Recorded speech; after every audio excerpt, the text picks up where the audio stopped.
Hey guys, my name is Nozi and welcome to my YouTube channel. So first things first, thank you so much for all the continued support and love that you show us. We are at 10,000 subscribers. Thank you so much. I really appreciate you. I mean, we started 6 months ago and I wouldn't have imagined us being here, and I know it wouldn't have been possible without you. So I love you with the same kind of love that you continue to show me. If you are new, please make sure that you subscribe, you share, and you like, and I would like to officially welcome you to the family.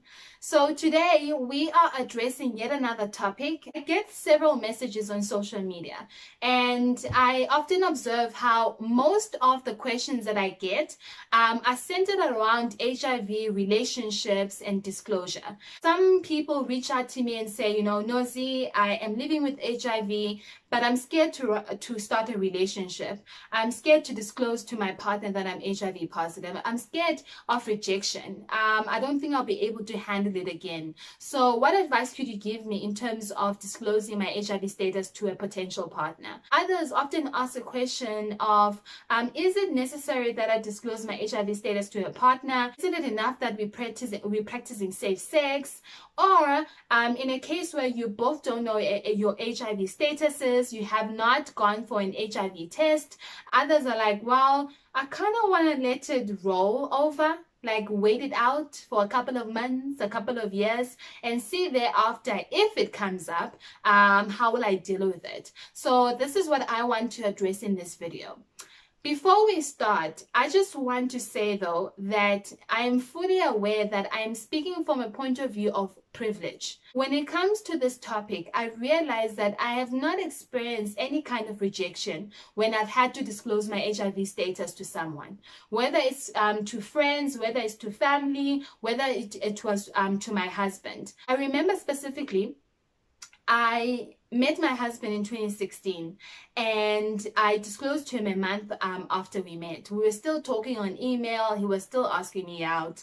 I was still saying no, because I didn't think that, you know, he was ready for what it really meant to be in a relationship with me.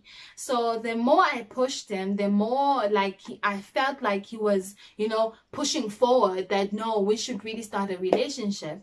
And so I thought to myself, let me rather use my story as a weapon to push him away. So I was expecting him to say, listen, I appreciate you telling your story, but I don't think it's something that I'll be able to handle.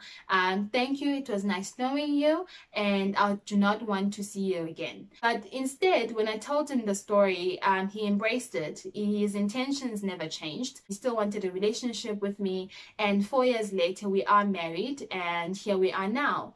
However, it was not always like that. See, I was diagnosed HIV positive 2013. Prior in meeting my husband, I had the same fears that you have. That's probably one of the reasons that I stayed in a toxic relationship longer than I should have. Because I thought to myself, if I break up with this person, what will become of me? Will I meet someone else? Even if I do meet someone, will they be able to really appreciate the journey that I have traveled? Will they be able to embrace my story? Will they be able to accept that I was living with HIV? Will I be able to start my family? Will I be able to have children? All of the things that you're asking yourself are things that I've asked myself prior to meeting my husband. So I fully understand.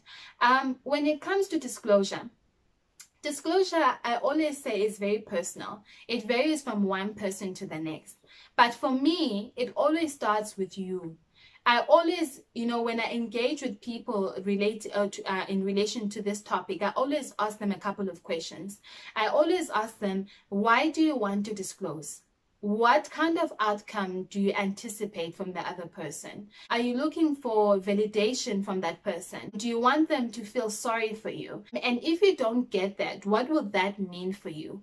If they reject you, what will that rejection mean? Will it set you back in terms of the journey that you have already, or the progress that you have already made in terms of your healing?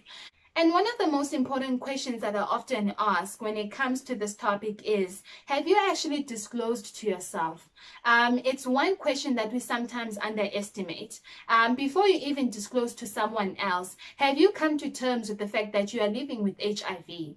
Now, it sometimes breaks my heart when people that listen to these videos, they often say, yeah, but HIV is much better than cancer and all of those things. I would choose someone living with HIV over cancer. Guys, if you're not in this situation, it's quite easy to say this. There's still stigma attached to HIV. And until you are infected or affected, you may not fully understand that. So the rejection and the stigma that comes to that may really have an effect on you. So have you really come to terms with you living with HIV and being HIV positive? If these questions that I just asked are still making you scared, then I'm sorry to say that you're probably not ready to disclose to someone, particularly when it comes to a romantic partner. Or I may even go an extra mile and say you're probably not even ready to start a relationship. The validation that you may be seeking from a relationship may be short-lived, because when I remember where I was a couple of years ago, my previous boyfriend and I had just broken up, and the anger and the bitterness and the depression that I went through, I am so glad that I did not meet school right after that. Although I was praying to God that, I also want, a relationship. I want to, show everyone that I was dealing quite well with the breakup. It didn't affect me and all of those things. And it didn't happen that way. Being in a relationship actually took me a while. And I'm really thankful for that, because it gave me an opportunity to deal with myself and to heal from whatever bitterness and anger that I was feeling at the time. Can you imagine if I had met my husband like right after that? I would have redirected all that anger and all that hate to him, and I really don't think that we would have lasted that long. So the most important thing is to evaluate the space that you're in, and really be honest with yourself, and really try to understand, are you honestly are ready for a relationship, and are you honestly ready for whatever comes, because it is a risk. Disclosing to someone, remember, you do not have control over the story anymore. You don't know what that person is going to do with the story. They're going to, go to their friend, ask for advice. That friend goes to another friend. Before you know it, 20 people know about your story, and you just don't have control over it. So those are the type of things that you need to think about and understand whether you will be able to handle all of that. Now, another person may say, Nozi, I am ready for that. I have dealt with my story. I have dealt with my healing. I feel like I have healed. I've dealt with all the bitterness and the anger and all of that. I'm now ready to start a relationship. And the question still stands. How do I start a relationship, or how do I disclose? To answer this question, by the way, guys, what I share is from my own personal experience. It may not be right. It may vary from one person to the next, but I guess that is the purpose of me sharing this video, is to ignite engagement and for us to talk and share your own experiences, which may totally be different from mine. I remember when I had to disclose to umama. Now, this may be different in relation to a romantic relationship, but I feel like more or less disclosure is just disclosure. The first thing I actually realized is how important it is to learn someone. Now, there may not be a time frame when it comes to this, but learning someone is so important. Learn their behavior, learn how they feel about certain things. I knew specifically how my own mother viewed HIV, because as I told you, she worked in a hospital for quite a number of years, and she often came home and talked about how, young people were dying in her arms, and how she will never be able to handle that if it came to us. So when I wanted to disclose to her, I thought to myself, okay, I often went to her with false stories. So I often go to her yo, mama, so and so, you know, she's my own age. She recently found out that she was HIV positive, and now she's scared to tell her parents. And I wanted to observe how she reacts to that, right? And she'll often say, Nozi, like she must tell the parents, because what is she going to do? At the end of the day, that's her child. The parents must support the child. Now I do realize, like, and I often said this to her, mama, it's easier said than done. And I always said, what if it was you who was in this situation? What will you do? And she often said, I won't have a choice but to accept you. I remember also there was a reality show on TV where this woman had actually disclosed to her mother, and her mother wasn't taking her HIV status quite well, to a point where, like, they treated her different around the house. Like, every time she will go to the bathroom, after using the bathroom, her mom will come with like, and disinfect, like, every place that she has used. Like, every time she used cutlery, every time she used a plate, whatever the case may be, then they will follow her around to disinfect whatever she touched, because obviously they just didn't accept her status. So she asked, like, this lady to come and intervene between her and the mother, to actually also teach her about what it means to be HIV positive. So I'm watching this reality show with Umama, and she's busy crying, and I'm like, and then why are you crying? And she's like, no, I can't believe this woman is doing this to her child. I mean, HIV in this case, in this day and age, it's not what it used to be. It's not a death sentence. But at the end of the day, this is her child.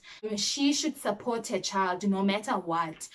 She didn't go out there looking for HIV. So she should at all costs make sure that the child is okay, support her with whatever she needs. And once again, I kept on saying to her, mama, it's easier said than done. I'm sure they're both hurting. So what if this had to happen to one of your kids or someone close to you? What would you do?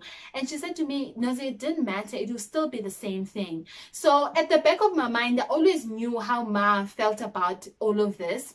And when all else fails, I always knew where to reference. It's really, really helpful to take the time to learn someone and understand what their view on certain topics are, and take it from there. In most cases, sometimes they do not agree on these certain topics. They may say they will never be in a relationship with someone who's HIV positive. You may also see that as an opportunity to educate, to bring more awareness. Maybe not at first about your own story, about someone else, and about what it means to be living with HIV. So those are the two things that I wanted to share. Is firstly, learn to understand where you are with your own healing, and understand if things had to go wrong, not meaning they always do, but if things had to go wrong, what will happen to you? How would you feel about that? And if you're still shaky, and if you're still trying to come to terms with what all of this means, I would rather say delay that process and come to a point where you have fully accepted your status, and then thereafter explore getting into a relationship or disclosing to someone else. And then when you are actually ready in disclosing to someone else, the first thing will be is to actually learn that person, learn about their thoughts, learn about what they think. Now, another person may say, Nozi, we are practicing safe sex. Now, I don't see a reason where I need to now, share my HIV status. I'll deal with it whenever it comes. I appreciate that at the end of the day, it is your decision. But also remember, there is a legal issue that comes to play when it comes to these things. Now, a couple of videos ago, I did share a topic where, what does the law say when you are intentionally infected with HIV?